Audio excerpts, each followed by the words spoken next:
శుక్లాంబరధరం విష్ణుం శశివర్ణం చతుర్భుజం ప్రసన్నవదనం ధ్యాయేత్ సర్వవిఘ్నోపశాంతయే. ఓం గం గణపతయే నమః. ఓం శ్రీమాత్రే నమః. ఓం శ్రీ గురుభ్యో నమః. ఓం శ్రీ మహాసరస్వత్యై నమో నమః.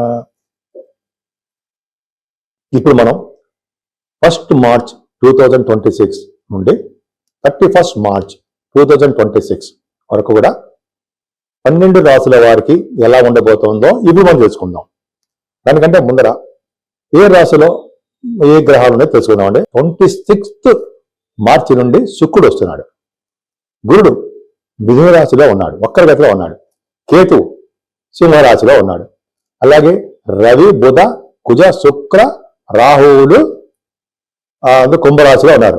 అంతేకాకుండా శనీశ్వరుడు మీనరాశిలోను, శుక్రుడు 2వ తారీఖు నుండి 2 మార్చి నుండి శుక్రుడు ఉచ్చ స్థితిలో మీనరాశిలో ఉండబోతున్నాడు. బ్రహ్మాండం ఎగ్జాల్టేషన్కి వచ్చేస్తున్నాడు. రవి 15వ తారీఖు నుంచి మనకి మీనరాశిలో వస్తున్నాడు. ఇప్పుడు వాళ్ళు ఇచ్చే ఫలితాలు ఒక్కొక్కటి తెలుసుకుందామండి. ముఖ్యంగా ఈ నెల మొత్తం కూడా కాలసర్పదోషంలోనే ప్లానెట్స్ అన్ని ఉండిపోయాయండి. అంటే మనిషి మీద ప్రభావం అనేది చాలా తక్కువ చూపిస్తాయి. ఇంతకుముందు చెప్పినట్టుగానే మన దేశాల మీద చూపిస్తాయి తప్ప, రాజకీయ నాయకుల మీద, మంత్రుల మీద చూపిస్తాయి తప్ప గ్రహాల ప్రభావం కాలసర్పదోషం అనేది చాలా తక్కువగా మనిషి మీద ప్రభావం చూపిస్తుంది. ఇప్పుడు మనం తెలుసుకుందాం. కుంభరాశి వారికి ఈ నెల మొత్తం కూడా చాలా విశేషంగా ఉందని చెప్పచ్చు. ముఖ్యంగా రవి, బుధ, కుజ, రాహువులు, ఇది కుంభరాశి. శుక్రుడు బారిపోతున్నాడు. శుక్రుడు బారిపోయినా కూడా డాక్టర్స్ గానే మీకు బాగా డెవలప్మెంట్స్ ఉంటాయి. ఎందుకంటే మీకు డాక్టర్స్ చదువుదామా, డాక్టర్ అవుదామా, డాక్టర్స్ చదువు కోసం, ఉన్నతమైన చదువు కోసం విదేశాలు వెళ్దామా అనుకున్న కళలు నెరవేరుతాయి. మీకు ఆపరేషన్స్ కూడా సక్సెస్ చేస్తుంటారు. కష్టపడతారు. కొద్ది కోపం కూడా ఉంటుంది మీకు. రవికుజులు ఉన్నారు కదా, పౌరుషము, కోపము, ఒక రాజస లక్షణాలు, హుందాగా ఉండడము, ఇవన్నీ మీకు ఉంటాయి. ద్విభావంలో శుక్రుడు ఉన్నారండి. మీకు శుక్రుడు దగ్గర వచ్చిన శని 4th హౌస్లో 2nd భావం ఉన్నా, 12th హౌస్లో శుక్రుడు శని ద్విభావం ఉన్నా, అలాగే సప్తమాధిపతి ద్వితీయ భావం ఉన్నా కూడా మీకు విదేశ పర్యటన సూచిస్తోంది. అలాగే ఫైనాన్షియల్ గా కూడా మీరు డెవలప్మెంట్స్ ఉంటాయి.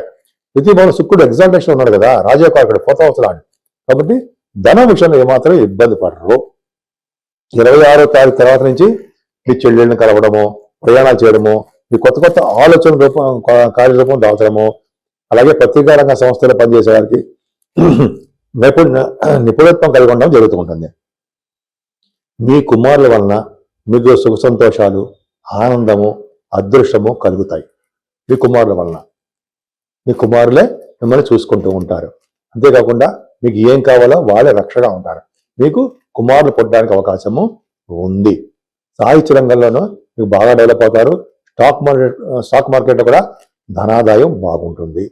అంతేకాకుండా ధర్మకార్యాలు, శుభకార్యాలు చేస్తారు. మీరు మీ కేతువు కూడా 7వ స్థానం కేతు ఉండడం వలన భార్యాభర్త విషయంలోనూ, మీ ఆరోగ్య విషయంలోనూ కొద్ది జాగ్రత్త వహించాలంటే.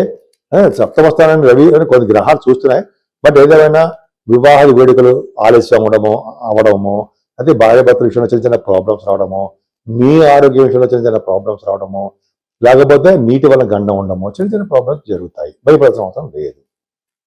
ఎందుకని మీ రాశిలోనే పవర్ఫుల్ ప్లానెట్స్ ఉన్నాయి కదా, కుజుడు, రవి, రాహు. గురుడు కూడా భాగ్యస్థానం చూస్తున్నాడు.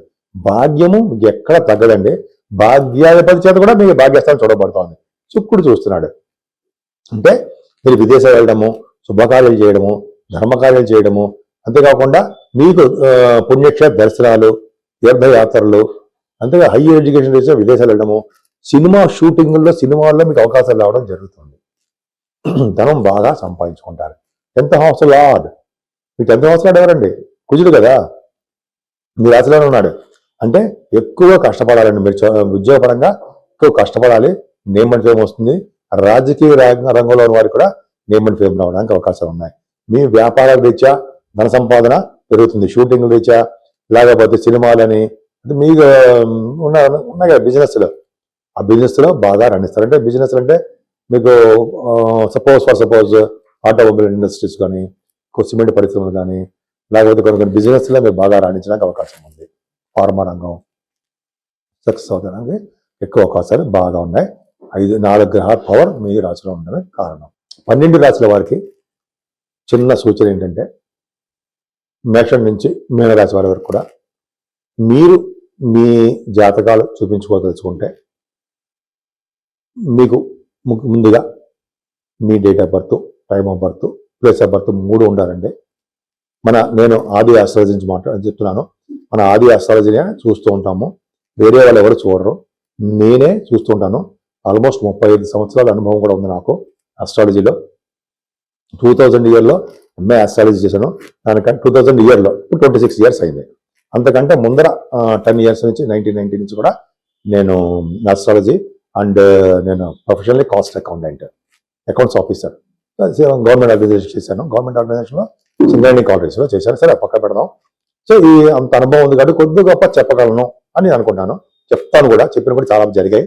మీకు విద్యలో కానీ, లేకపోతే వివాహం విషయంలో కానీ, చిల్డ్రన్ విషయంలో కానీ, లేకపోతే వివాహాలు అవ్వట్లేదని మ్యాచ్ మేకింగ్ కానీ ఇవన్నీ ఉంటాయి కదా, అన్ని పర్ఫెక్ట్గా చూసి చెప్పగలను. నేను ఆ కాన్ఫిడెన్స్ నాకు ఉంది. అంతేకాకుండా వాస్తు సంబంధించిన విషయాల్లో కూడా మీకు ఏమాత్రం డౌట్ ఉన్నా నన్ను కన్సల్ట్ చేస్తే నేను చెప్తాను. లేకపోతే మీరు వాట్సాప్లో మెసేజ్ పెట్టండి. షూటింగ్లో ఉంటే మనం చెప్పలేకపోవచ్చు, తప్పకుండా మీకు చెప్తాను. అంతేకాకుండా 12 రాశుల వారికి పరిష్కార మార్గాలు చెప్దామండి.